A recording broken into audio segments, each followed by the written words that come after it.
Assalamualaikum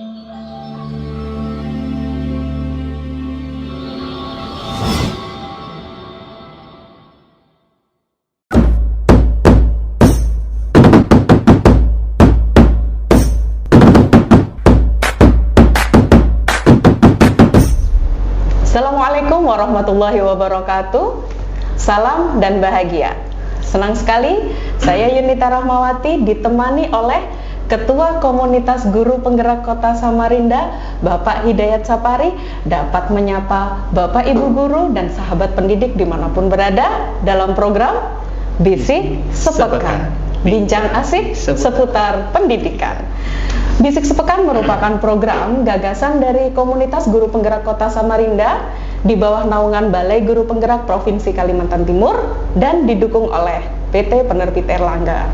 Baik, sahabat pendidik dimanapun berada, merupakan sebuah kehormatan bagi kami Podcast Bisik Sepekan dapat menghadirkan beliau di sela-sela kesibukannya, di sela-sela aktivitasnya yang luar biasa padat. Mungkin sahabat pendidik sudah kenal ya, penasaran nih siapa ya. Iya. Beliau tidak asing lagi dalam dunia pendidikan di Provinsi Kalimantan Timur yang merupakan Wakil Ketua Komisi 10 DPR RI, Ibu Dr. Insinyur Hetifah Syaifuddin MPP. Salam bahagia untuk sahabat pendidikan semuanya, Kak Yun dan juga Kak Daya. Aduh, dipanggil Kak serasa muda ya kita Kak ya. Oke, semuda semangatnya Ibu. Saya bangga sekali nih bisa satu forum seperti ini. Masya Allah. Iya baik Ibu, terima kasih banyak di sela-sela kesibukannya Ibu, aktivitasnya yang luar biasa dari yang kemarin yang menghadiri wisuda Politani ya Ibu ya. Kemudian pagi, balik lagi ke Jakarta untuk memimpin diskusi, memimpin kunjungan kerja dari Pemkab Serang ya Ibu ya untuk peningkatan literasi, baru balik lagi ke Samarinda untuk menghadiri undangan di Universitas Mula Warman, dan beliau menyempatkan hadir di podcast kami. Terima kasih banyak Ibu. Sengaja dari senangnya Masya Allah. Merencanakan sejak lama dan alhamdulillah ya bisa. Mudah-mudahan ini berkah ya. Amin. Saya sangat bangga sekali bisa di sini. Mudah-mudahan nanti obrolan kita bisa bermanfaat. Tapi yang lebih penting sebenarnya aku tuh justru pengen dengerin nih suaranya guru-guru penggerak dan guru-guru lain, para pendidik di Kaltim, supaya bisa sampai ke kami juga. Oke, baik. Mohon izin Ibu untuk membacakan profil Ibu. Wah, ya. Ibu Hetifah merupakan menjabat sebagai anggota DPR RI mulai tahun 2009 ya Ibu ya. Berawal dari di Komisi 10, kemudian ke Komisi 5 di bidang infrastruktur, pernah juga ke Komisi 2 bidang politik, dan alhamdulillah ya rezeki saya kembali lagi ke pendidikan dan bahkan diberi kesempatan memimpin. Jadi tentu saja saya berharap posisi ataupun kepercayaan yang diberikan ini bisa memberikan kesempatan ya kepada dunia pendidikan di Provinsi Kaltim ini untuk lebih terdengar suaranya di pusat. Iya. Karena mitra kami salah satunya adalah Kemendikbudristek. Dan Ibu ini merupakan alumni Pak Hidayat dari universitas-universitas ternama di Indonesia, bahkan di luar negeri. Iya. Beliau merupakan alumni dari ITB pada tahun 1988 Ibu ya.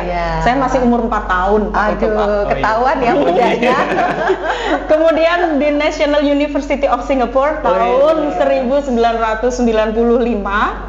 dan di Flinders University Adelaide Australia pada tahun 2006. Ayo, ada yang tahu kira-kira umur saya berapa? Jadi banyak banget umurnya ya kalau lihat tahun-tahunnya tapi ya. Melihat beliau yang semangatnya seperti ini tidak terlihat dong Pak ya. Iya. Apalagi kalau lagi ngobrol sama kakak-kakak gini ya.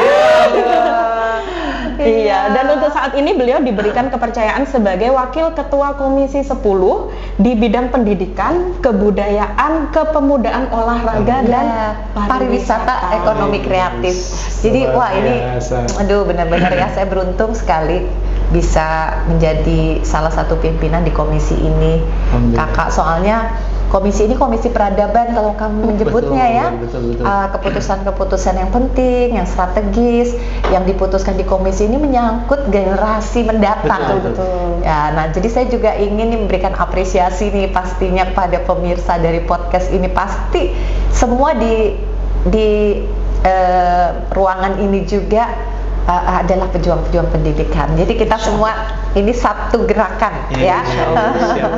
Nah, ini Ibu, dari kemarin itu ketika ngobrol-ngobrol dengan Pak Hidayat, beliau itu penasaran sekali ya? gimana sih Ibu nih dari komisi 10, kemudian komisi 5, kemudian masuk komisi 2, kembali lagi di komisi 10. Nah, sepertinya Bapak ada kisahnya ya, ceritanya jadi siapa tahu nanti si pendengar, mungkin anak kami kan bisa cerita ke siswa kami. Boleh. Iya, jadi sebenarnya dulu kan saya kan dari ITB ya. ITB-nya jurusan kalau di planologi itu apa ya, tata kota lah, tata kota. Jadi di fakultasnya teknik sipil, perencanaan. Nah, jadi waktu itu saya pikir kan sebagai insinyur ya saya ya, cocoknya saya memang di DPR itu di komisi infrastruktur. Dan memang Kaltim yang saya wakili sangat membutuhkan berbagai dukungan di bidang infrastruktur. Jadi saya ingin sekali masuk ke komisi 5 itu.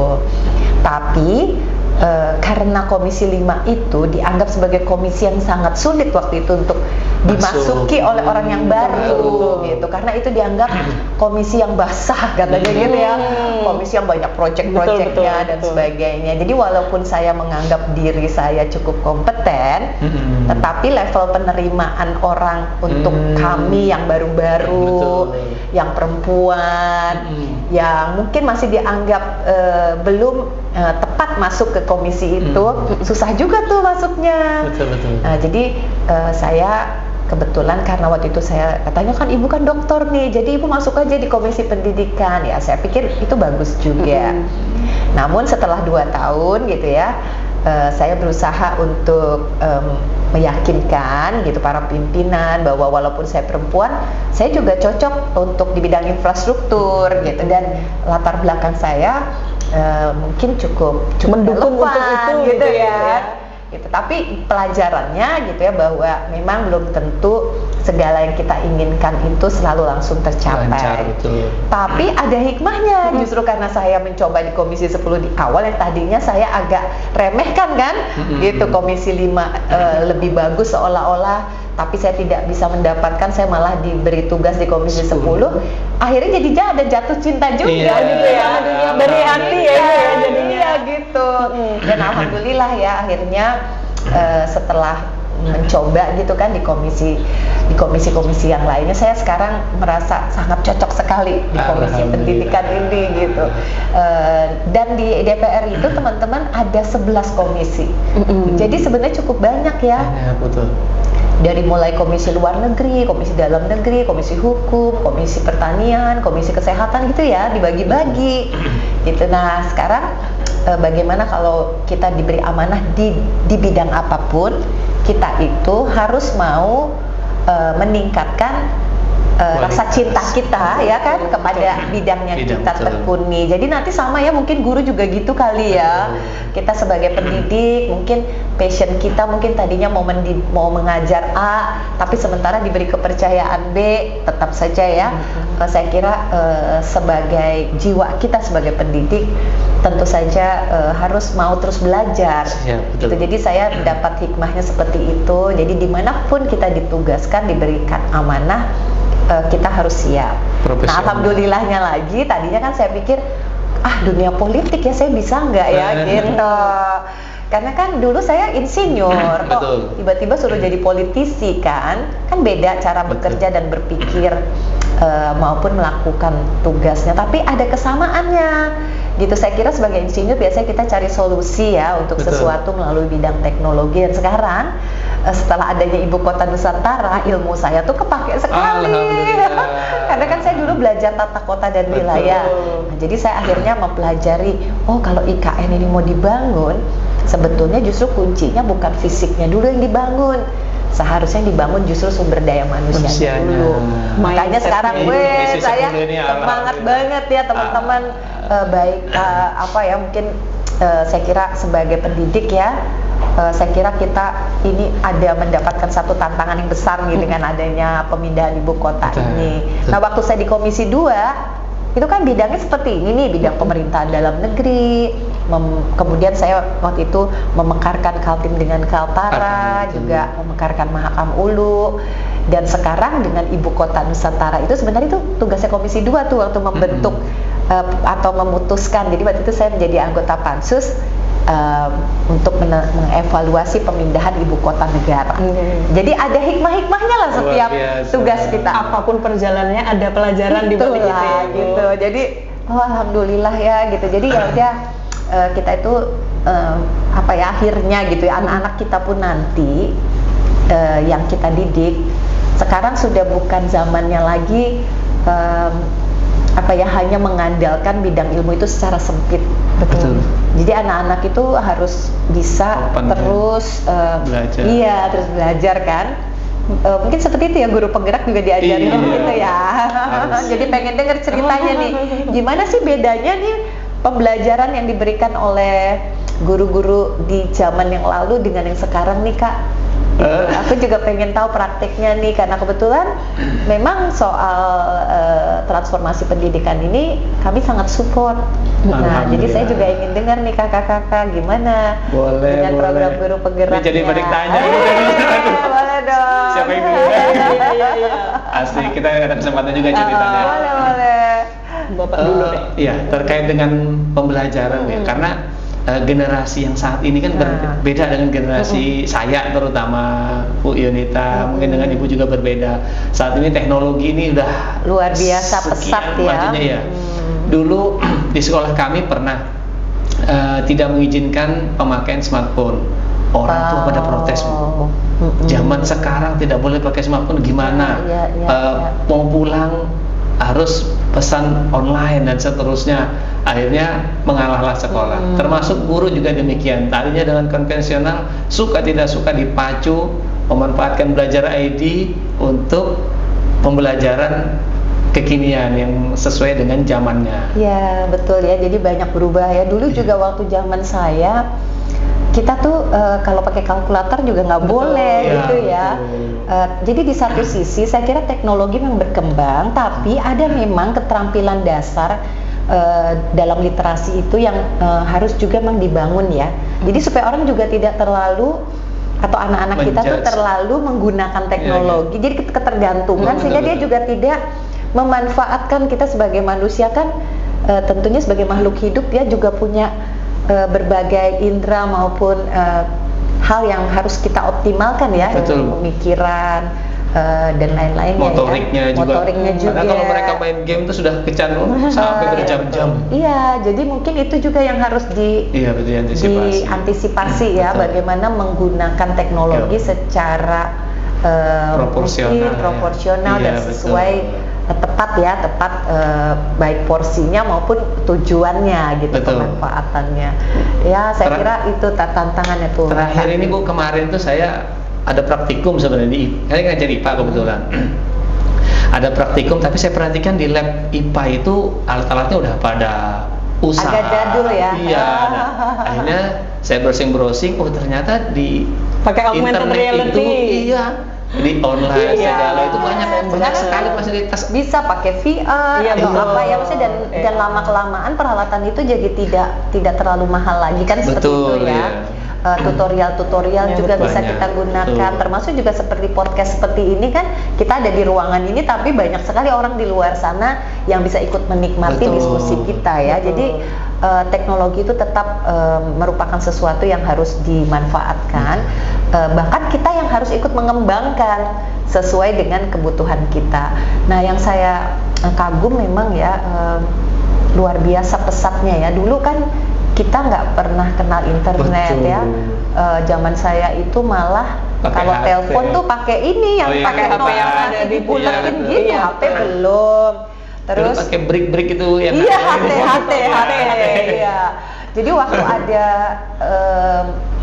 apa tuh namanya, kalau kita ngirim fax ya, Iya, fax aja fax, udah wah fax, sesuatu fax. yang Iya, kemajuan. betul. Wah kok bisa ya kita dalam bentuk tulisan bisa Terkirim. diterima di tempat lain, terkirim langsung pada saat itu Iya. gitu ya. Nah sekarang kita udah bisa video call, Iya, luar biasa. udah bisa menggunakan ini mobile phone kita itu untuk berbagai hal ya. Nah sekarang banyak sekali yang dilakukan oleh kementerian ya untuk memastikan bahwa perkembangan teknologi ini harus bisa digunakan untuk para pendidik. Betul. Nah seperti artificial intelligence misalnya, Iya. ya sekarang anak-anak tuh kalau saya tanya di SMA, SMK tuh udah biasa pakai chat GPT, Iya. ya kan? Tapi kalau Mencari saya jawaban gitu tanya ya. gurunya Gurunya. belum loh, belum semua gurunya bisa menggunakan chat GPT untuk misalnya untuk kepentingan pendidikan itu. Padahal sebenarnya kalau di sekolah-sekolah yang udah mungkin tadi ya udah paham bisa memanfaatkan, justru anak-anak silahkan kamu gunakan ChatGPT buat bagaimana pertanyaan-pertanyaan yang tepat untuk bisa mencari solusi atas sesuatu. Kan cara mereka membuat pertanyaan juga penting kan untuk mendapatkan jawaban yang tepat atau dibantu oleh ChatGPT itu. Dan anak-anak Kaltim juga hebat ya, sekarang banyak dari mereka yang sudah bisa memproduksi berbagai baik itu aplikasi, Betul. film, game, kemudian juga media-media pembelajaran ya, termasuk guru-guru nih keren-keren Iya. sekali ya, yang nantinya itu bisa dimanfaatkan untuk mempermudah belajar, baik itu di sekolah maupun juga untuk bahkan orang tua ya. Iya, Karena kan memandu sekarang anaknya. memandu anak Iya. itu juga Biar tidak mudah. orang tuanya pun sendiri juga tidak tertinggal gitu Iya, ya Ibu kalau ya. orang tuanya mereka gaptek. ketika Iya. ketika mereka anaknya ini berbicara tentang suatu hal A misalnya, Iya. si orang tuanya ini juga langsung paham Iya. gitu. Iya, misalnya, betul, jadi tidak betul. tertinggal. Saya senang sekali itu ya, banyak sekali kemarin ada beberapa lulusan dari Kaltim yang kebetulan kami fasilitasi mendapatkan beasiswa ya di S2 ITB. Nanti juga saya berharap ada guru-guru ya yang bisa S2, Oh, siap. S3 Boleh Kak Dayat? di bidang desain komunikasi visual. Oh, iya. Nah, jadi mereka itu bisa misalnya tadi bagaimana menggunakan virtual reality ya Betul. untuk bisa Menghadirkan pembelajaran yang berbeda. Iya, gitu ya. Dan itu kan saya juga awalnya juga nggak ngerti ya pakai VR tuh gimana, tapi anak saya kan selalu pakai nih apa ya, akhirnya aku coba-coba juga, wah ternyata seru ya, bukan cuma untuk main game aja, ternyata kita bisa belajar banyak hal tuh seperti bener-bener itu ada di depan reality kita ya, gitu. ya seperti reality begitu. Dan anak-anak Kaltim udah mampu ya misalnya membuat VR untuk museum, misalnya Mula Warman nih di Kukar. Kan anak-anak sekolah banyak yang mungkin dari kota-kota lain di luar Kukar yang belum bisa berkunjung ke museum itu ya. Nah, tapi nanti Secara ada virtual, gitu ya, Dihadirkan bisa secara virtual. dihadirkan secara virtual. Luar biasa, betul. Nah, terus juga kita ingin sekolah-sekolah tuh juga punya tempat apa ya, kayak nonton bareng juga, nobar gitu ya, kayak tempat begini tapi mungkin nanti dilengkapi dengan layar dan sound yang Semacam memenuhi small syarat studio ya. gitu ya, Bu, Iya, ya. studionya bukan hanya tadi untuk membuat konten tapi juga untuk memanfaatkan konten itu secara bersama-sama kan. Jadi bisa nonton bareng sesuatu baru didiskusikan gitu. Betul. Nah, ini yang sangat menarik karena banyak sekali anak-anak kita tuh yang sekarang dari SMP aja udah jago jadi konten kreator. Betul. Misalnya Banyak tentang pariwisata ataupun tentang berbagai kekuatan daerah kita ya. Nah, itu sebenarnya juga bisa menjadi bahan pembelajaran tuh. Karena udah dibikin bagus-bagus, kalau nggak ada yang nonton kan mereka juga kurang merasa terapresiasi ya, paling di medsosnya sendiri. Nah, tapi kalau bisa nih seperti ada sesuatu nih ya, bahan-bahan pembelajaran itu disimak bersama terus nanti jadi bahan yang menarik untuk diskusi. Wah, pokoknya keren lah. Jadi nanti ke depan berarti bukan cuma SDM-nya mampu menghasilkan konten, tapi fasilitas sarana prasarana sekolahnya nih kayaknya Kakak, soalnya sekarang belum semua sekolah ya bisa menghadirkan atau memiliki tadi misalnya sarana praktek ataupun lain-lain fasilitas yang mengikuti perkembangan teknologi. Iya. Nah, itu salah satu PR kami tuh untuk kedepannya bisa ya, jadi sudah dirancang lah ini, mudah-mudahan saja manakala dimungkinkan ya kondisi keuangan, pasti aspek teknologi dan Sarpras ini menjadi prioritas kami.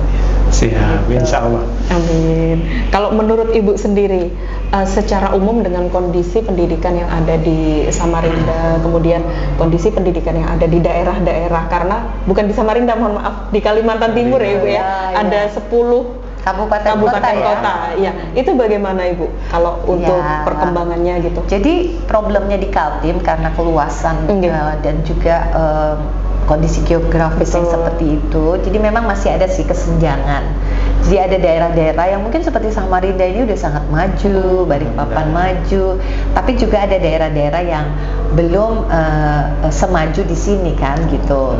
Nah misalnya dalam hal pendidikan tinggi, nah ini juga menarik ya, seperti tadi Unmul ya, itu termasuk udah hampir udah kategorinya tuh unggul ya, bahkan nanti mungkin bisa statusnya menjadi PTNBH seperti ITB, UI tidak kalah ya gitu.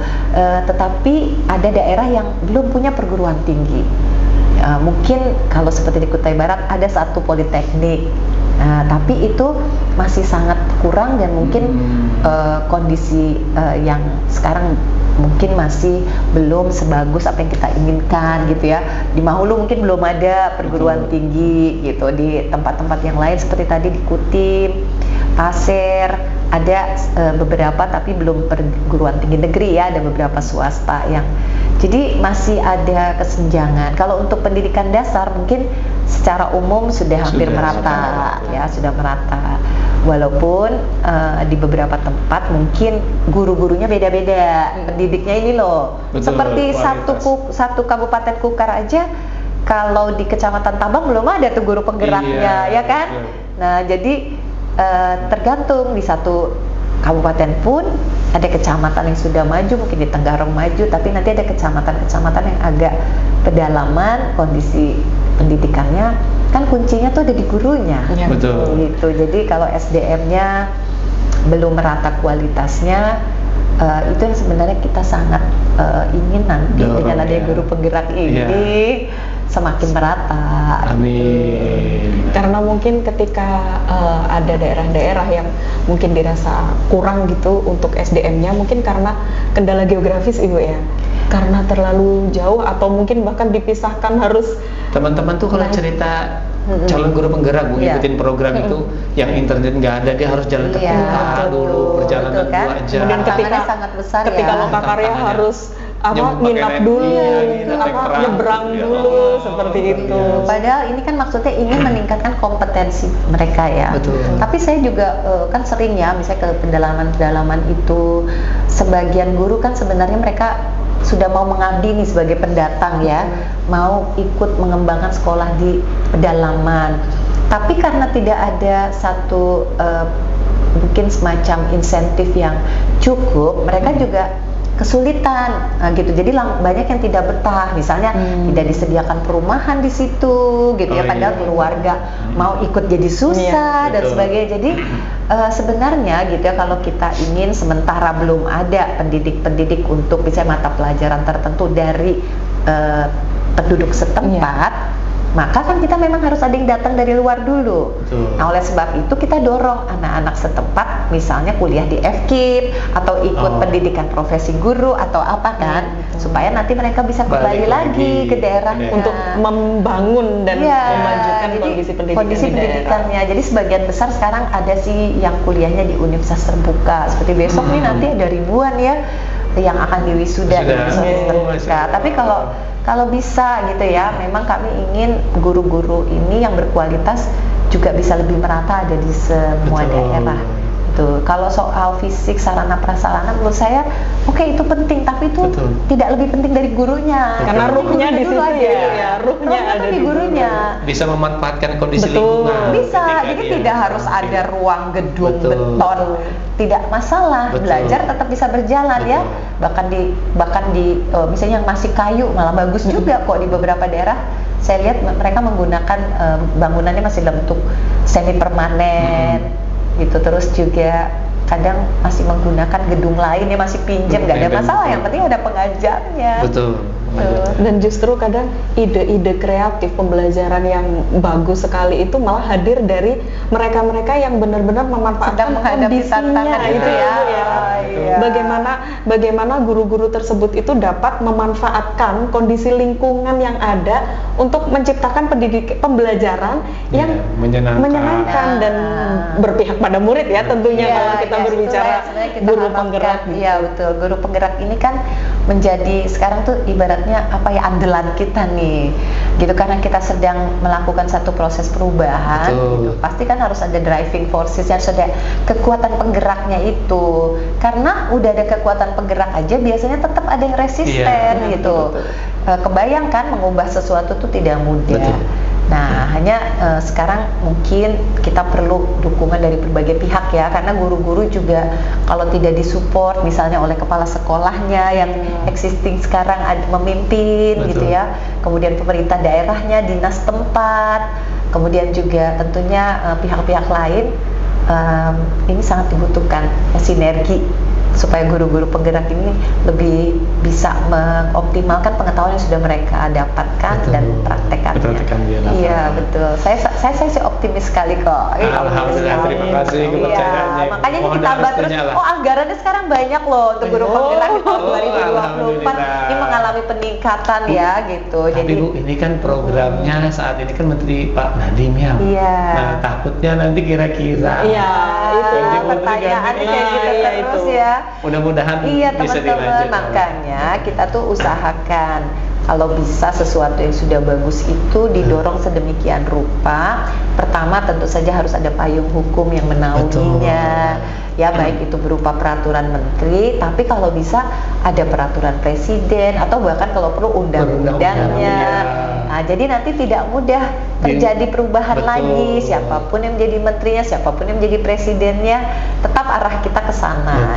Selama ini bisa kita buat ya fondasinya yang baik, pastinya nggak mudah kan orang untuk mengganggu atau balik setback atau jadi ibaratnya kayak there is no point to return gitu, nggak ada lagi waktu tuh kita balik lagi, kita terus saja maju terus.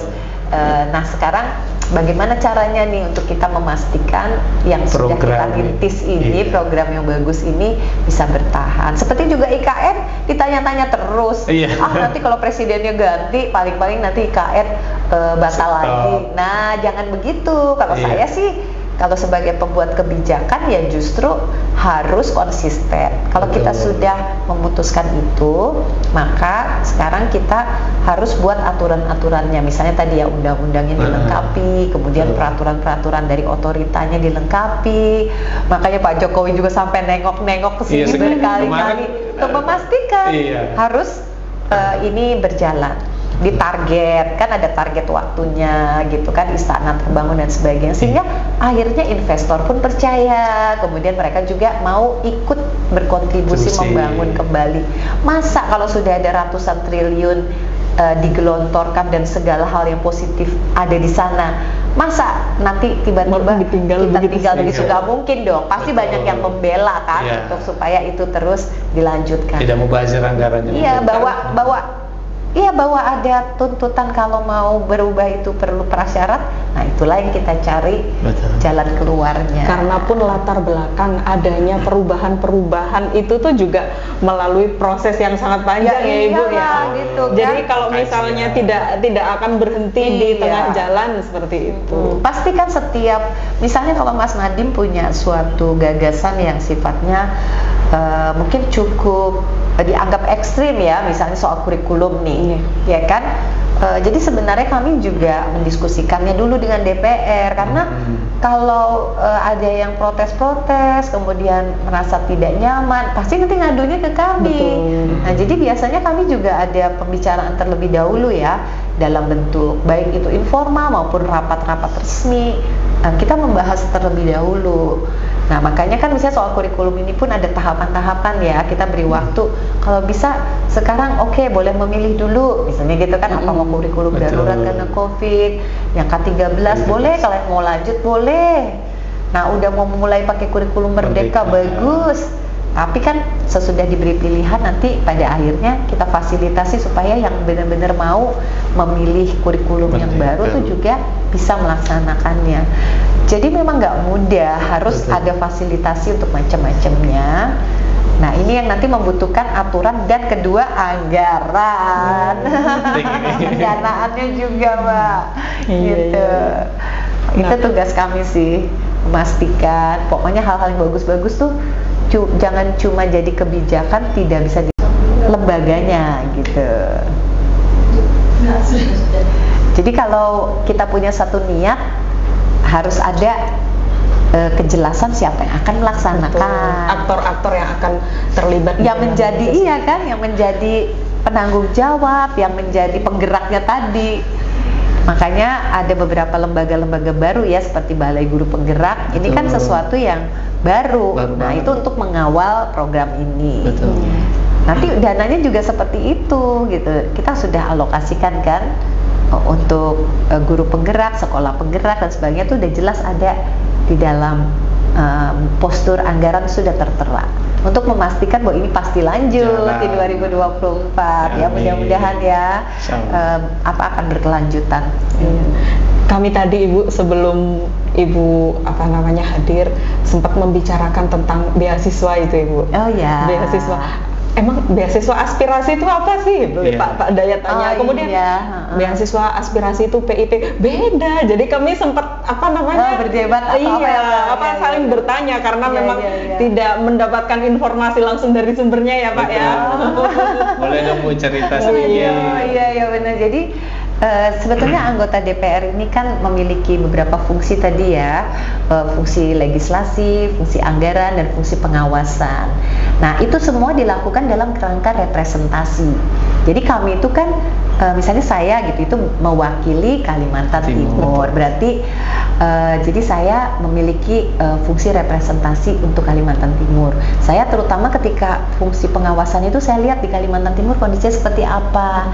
Nah, jadi sebenarnya ada program-program pemerintah yang sudah diatur sedemikian rupa menurut versi pemerintah. Nah, itu yang kemudian kita harus periksa, benarkah kebijakan itu tepat sasaran dan juga di dalam pelaksanaannya di wilayah di mana saya bekerja itu terlaksana dengan baik, kan gitu ya. Misalnya ketika bicara dana BOS, saya melihat kok dana BOS rata sih sama di Mahakam Ulu yang muridnya 50, dana BOS-nya sama nilainya segitu. Di Jakarta yang muridnya 500 sama dana BOS-nya segitu. Nah, maka kami memberi masukan gitu kan, bagaimana supaya aspek kemahalan diperhitungkan dan sebagainya. Akhirnya kan Mas Menteri juga bisa mengubah gitu. Nah, seperti PIP juga kan kita udah putuskan nih PIP ini penting. Tetapi ternyata saya cek di lapangan kok masyarakat yang membutuhkan jumlahnya ada, katakanlah di Kaltim 100, kenapa Kaltim cuma dikasih 10 atau 20 gitu ya. Gitu. Mungkin ada perhitungan tertentu, katakanlah Kaltim dianggap kemampuan fiskalnya tinggi betul. Jadi mungkin nggak perlu banyak, nanti dia juga udah mampu karena melihat Kaltim juga banyak dana beasiswa lain dan sebagainya kan, dari di kota kabupaten ataupun di provinsi. Jadi ada pertimbangan-pertimbangan yang dibuat yang tapi belum tentu di lapangannya tuh menurut kami sebagai anggota DPR tepat, gitu kan. Nah, jadi sebetulnya dalam rangka itulah kami ingin awalnya tuh yang tercecer ini siapa sih gitu. Coba kalau gitu berikan aspirasinya kepada kami, siapa-siapa, beberapa sekolah mana ada berapa yang kurangnya dan sebagainya, seperti itu gitu. Nah nanti mudah-mudahan sih kalau yang sudah nanti kita evaluasi lagi ya, jadi bukan hanya mereka yang betul-betul tercatat di DTKS saja loh yang butuh PIP kan gitu ya. Malah waktu COVID pernah itu bahkan yang PNS pun boleh aja gitu. Kami karena saya sebagai anggota DPR mengatakan saya lihat di lapangan, pertama PNS juga belum tentu golongannya tinggi. Terus guru-guru juga itu terpengaruh juga loh, banyak apalagi guru PAUD dan sebagainya, muridnya tiba-tiba nggak sekolah online dan banyak orang yang tadinya mungkin guru suaminya berjualan, jualannya tiba-tiba bangkrut dan sebagainya. Udah saya bilang semua kategori kalau memang dia merasa bahwa dia membutuhkan, kita support aja. Jadi nggak usah terlalu rigid di dalam penentuan siapa yang layak menerima atau tidak. Nah jadi sebetulnya aspirasi itu upaya kami gitu loh untuk bisa Tambahan, Bu, ya. memastikan, menambahkan misalnya mereka-mereka yang belum tersentuh. Seperti misalnya kalau untuk kuliah ya, ada KIP kuliah, kami utamakan kayak tadi di Unmul. Oh banyak loh anak-anak dari pedalaman-pedalaman itu yang jangankan mau daftar juga nggak berani. Karena sudah ketakutan dengan syaratnya, biaya pembiayaannya gitu. mungkin. Jadi waktu awalnya mereka itu kan gini, misalnya sebenarnya mereka pandai, mereka juga ingin melanjutkan sekolah. Betul. Terus tapi mereka kan belum ada kepastian mereka dapat beasiswa atau tidak. Betul. Gitu. Terus ketika mereka nanti pun diterima harus bayar dulu karena kan beasiswanya tuh belum diputuskan. Nanti kalau udah diterima kuliah baru mereka mendaftar untuk bisa nerima gas kan gitu kan. Ada NIM ya syaratnya. Nah kayak gitu kan. Nah itu jadi yang kadang-kadang saya jadi waduh ini gimana dong kalau begini kan jadi seperti ayam sama telur mana duluan nih. Macam gambling gitu untuk mereka juga gitu ya jadi, Bu. Banyak anak-anak. Nah tadi tuh saya ketemu dekan. Terus Bu ini di FKIP kami itu sebenarnya ada 200 anak miskin yang membutuhkan beasiswa tetapi kami hanya mendapatkan 50. Nah kayak gitu. Kotanya ya. Iya gitu. Kenapa gitu? Mereka tuh mungkin gitu ya ada asumsi Kaltim ini kayaknya nggak perlu banyak. Tapi ternyata di lapangannya ini benar-benar tadi dekan yang ngomong gitu loh. Ini kan untuk menjadi calon-calon guru ya atau apa ya mungkin di tergantung prodi apalah banyak di prodi lain juga pemegang masa depan lah Ibu ya, mengalami masalah yang sama gitu. Nah padahal kemarin juga saya ketemu salah seorang juga sama ya pendidik juga yang berasal dari daerah Kutai Timur di agak pedalaman gitu juga seperti itu gitu. Jadi banyak dari mereka yang bahkan mendaftar pun tidak berani. Nah, jadi akhirnya setelah ada beasiswa semacam tadi beasiswa aspirasi itu kami mencoba kayak proaktif gitu. Terus teman-teman yang udah pernah nerima beasiswa ikut turun-turun gitu seperti Kak Hana ini turun-turun sampai ke daerah kemarin ke Kutai Timur. Jadi proaktif. Ayo kalau kalian mau kuliah bisa kok asalnya. Jadi diberi. Terus kami membuat MOU sama perguruan tingginya. Nanti kalau ada anak-anak dari pedalaman-pedalaman ini tolong ya diterima terus jangan dulu ditarik bayaran di awal ya. Itu karena nanti mau diperjuangkan beasiswanya. Nah, jadi itu tuh upaya-upaya untuk menjembatani. Itu aja sih sebenarnya gitu. Tapi kalau bisa sudah sempurna, mungkin kami juga nanti langsung mengumumkan kan, tinggal mengumumkan. Saya juga sering kadang seperti itu kalau ada info-info program pemerintah yang bagus, kadang tidak sampai. Itu sudah bagus tapi tidak dipahami oleh masyarakat. Misalnya tadi beasiswa untuk guru-guru, kita ada beasiswa pendidikan Indonesia BPI. Sekarang saya mau sosialisasi nih, baik untuk vokasi ini kami yang ada di sini nih sepertinya juga tertarik sekali. Nanti saya akan ajak teman-teman dari kementerian. Jadi saya ajak, ayo kita ke Kaltim. Bahkan sebenarnya beasiswa pendidikan ini termasuk untuk tutor gitu kan untuk kan guru juga kategorinya banyak nih. Pendidik. Nah seperti itu. Bahkan sekarang juga ada beasiswa S2 S3 ya yang bukan hanya untuk dosen nih maksudnya, tapi bisa untuk aktivis, bisa untuk atlet, bisa untuk budayawan atau bisa juga untuk kategori-kategori yang non dosen lah ya. Kadang-kadang masyarakat belum Kaltim belum, atau juga kadang mereka tidak menyiapkan diri dengan baik sehingga tidak bisa menjangkaunya. Bisa jadi betul. Ya, jadi seperti misalnya LPDP kan sekarang itu banyak sekali untuk guru-guru, pendidik ataupun juga untuk mahasiswa dan banyak yang keluar negeri ya.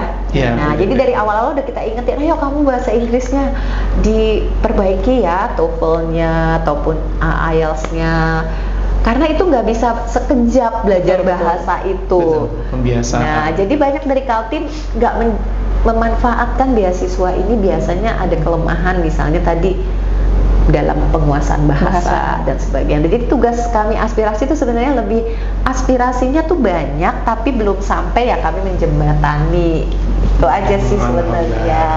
On the way lah Bu ya. Iya, tugasnya jadi jembatan lah, jadi jembatan antara program yang bagus-bagus ini dengan kebutuhan-kebutuhan yang realita ada di masyarakat. Karena sering pemerintah itu membuat satu kebijakan tuh kayak one size fits all. Dia pikir semua daerah Indonesia sama. Iya, betul. Gitu. Oh, padahal di Kaltim nih di daerah aku tuh beda loh. Nah, tolong deh dibantu. Nah, jadi hal-hal yang ini tolong dilengkapi atau disempurnakan atau ditambah kuotanya atau apa. Itu kira-kiranya. Termasuk kemarin itu mungkin boleh saya anggap sebagai pengenalan bahwa memang ada perpanjangan tangan dari pemerintah kepada ibu untuk memberikan beasiswa melalui film pendek yang besok. Nah, itu besok sekolah ya, Kak. Itu ya, iya, tahu ya. Iya, saya nonton. Apa ya?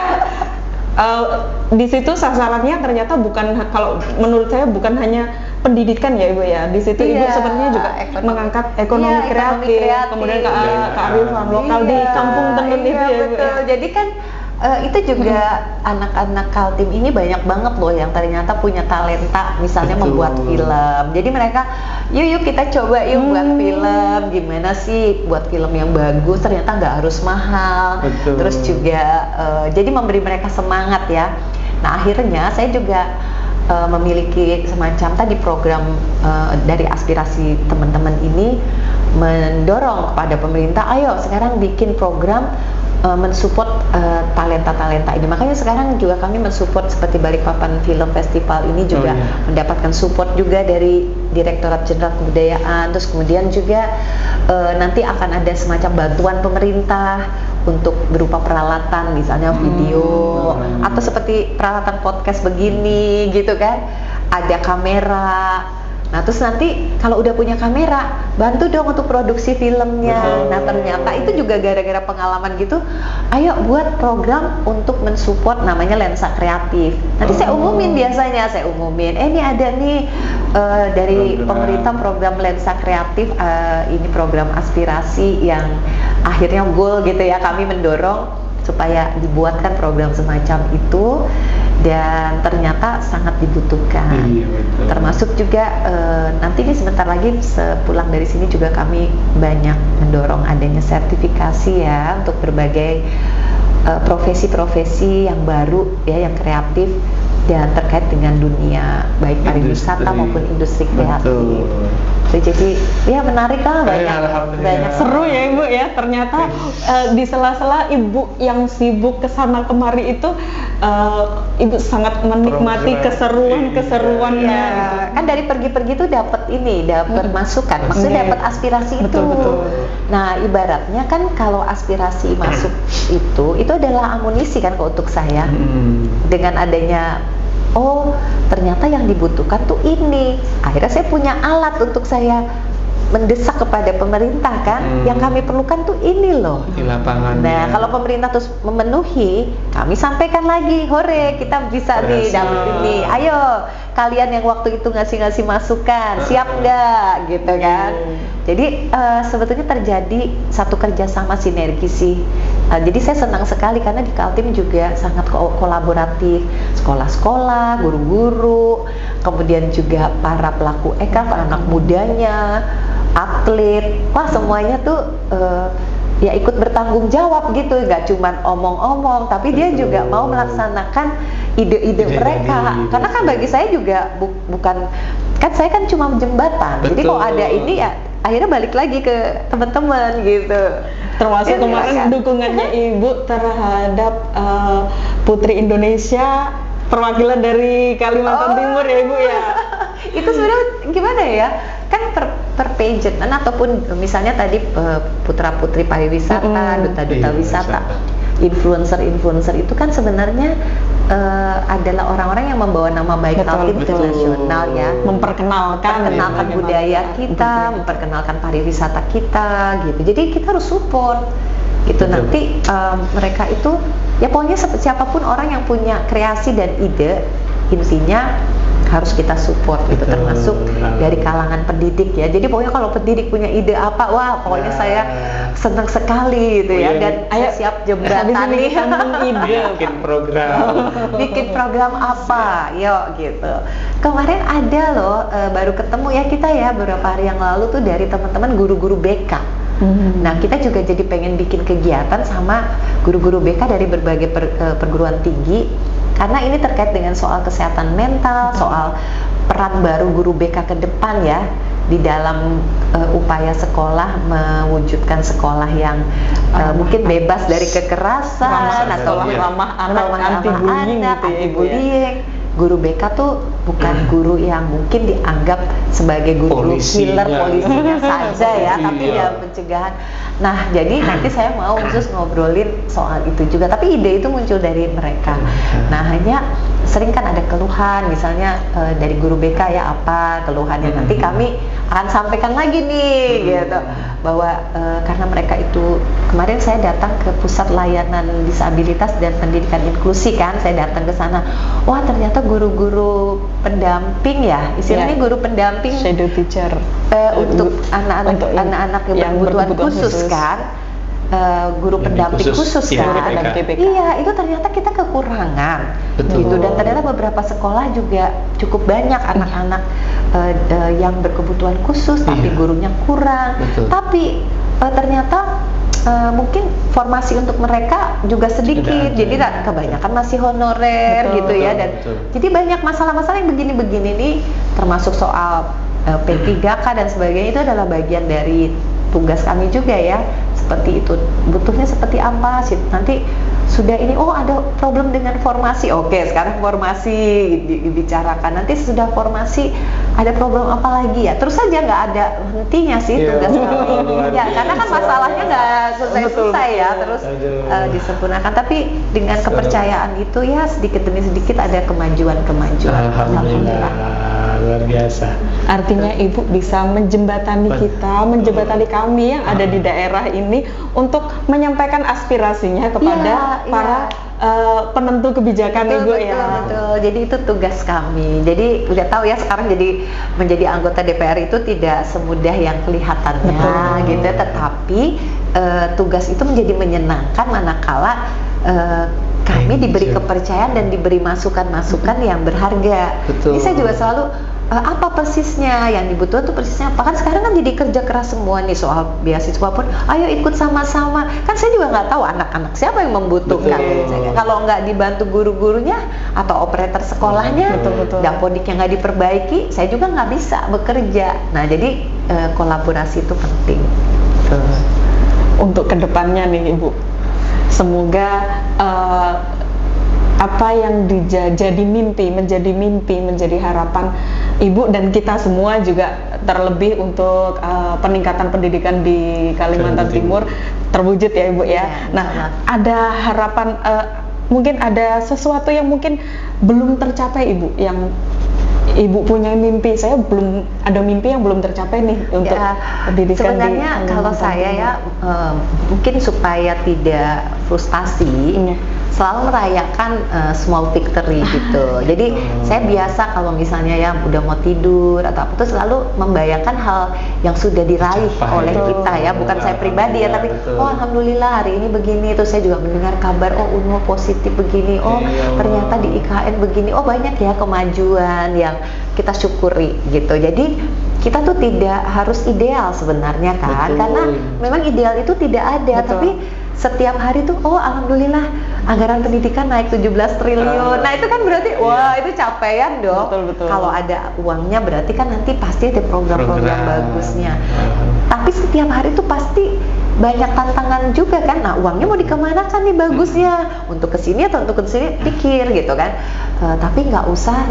Jadi kita tuh melihat sesuatu yang aduh aku belum ini, masih ada yang kayaknya belum berhasil. Jadi nanti kita terfokus di situ, terfokus ke hal yang negatif sehingga kita seperti lelah ya, jadi lelah, padahal sebenarnya udah banyak kemajuan yang sudah kita peroleh. Tetapi tentu masukan setiap hari itu adalah masalah ya, banyak ya masukan, tapi di luar itu juga banyak yang tadi, ibu alhamdulillah misalnya gitu, ini tadi ketemu anak ini jadi lulusan terbaik kayak gini kan, atau melaporkan anak saya udah di wisuda.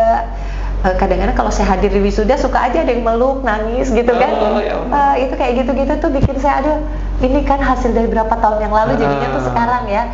Mudah-mudahan 5 tahun yang lalu yang akan datang mereka yang jadi pemimpin-pemimpin kan, mereka yang nanti jadi kepala sekolah, mereka yang mungkin nanti akan menjadi seseorang yang akan menggantikan kita semua. Nah, jadi akhirnya saya berusaha gitu untuk tidak fokus kepada apa yang belum dicapai, tapi apa yang sedang berlangsung. Dan alhamdulillahnya sih provinsi juga bagus ya, anggarannya juga lagi bagus nih, APBD-nya, sehingga untuk pendidikannya pun kan mungkin mencapai 5 triliun ya kan, karena anggaran APBD-nya juga bagus. Jadi tahun ini saja beasiswa dari Kaltim Tuntas sampai 375 miliar. Betul. Itu kan sangat besar, nggak ada provinsi yang lain yang mampu seperti itu. Jadi kita syukuri gitu. Jadi bagaimana kita mengapresiasi setiap langkah kecil yang sudah kita lakukan Ibu ya, sebagai bahan penguat diri kita kalau memang ya artinya kita bisa gitu ya. Kalau misalnya lebih maju perubahan lagi, gitu ya. Betul. Nah, itu guru penggerak juga mungkin ya, karena kan kalau aduh aku sebagai guru penggerak kan punya target nih. Betul. Wah, gitu ya. Terus nanti aku harus jadi kepala sekolah yang begini aja. Itu jadi stres tuh kalau kayak gitu. Betul. Jadi jangan melihat sesuatu dari ujungnya. Betul. Tapi juga kita menghargai prosesnya. Oh, hari ini aku sudah melakukan satu kemajuan di sekolahku dengan melakukan ini. Atau hari ini aku udah menolong seorang anak yang tadinya begini menjadi begini. Oh, aku udah bisa meyakinkan guru lain yang tadinya dia bersikeras ya, tapi akhirnya dia luluh untuk bisa mengikuti masukan kita. Nah, hal-hal seperti itu investasi untuk nanti akhirnya dalam setahun baru tuh ketahuan. Oh iya ya, banyak kita udah ya, berubah ya gitu. Seperti itu sih kalau saya, prinsipnya seperti itu, supaya supaya tadi tetap bersemangat. Apresiasi aja ya Pak ya. Bagaimana kita menghargai apa yang sudah kita lakukan gitu ya. Makanya nggak kelihatan lelahnya beliau. Pembelajarannya itu ya Pak ya. Betul. Sedang ngantuk loh nih. Luar biasa.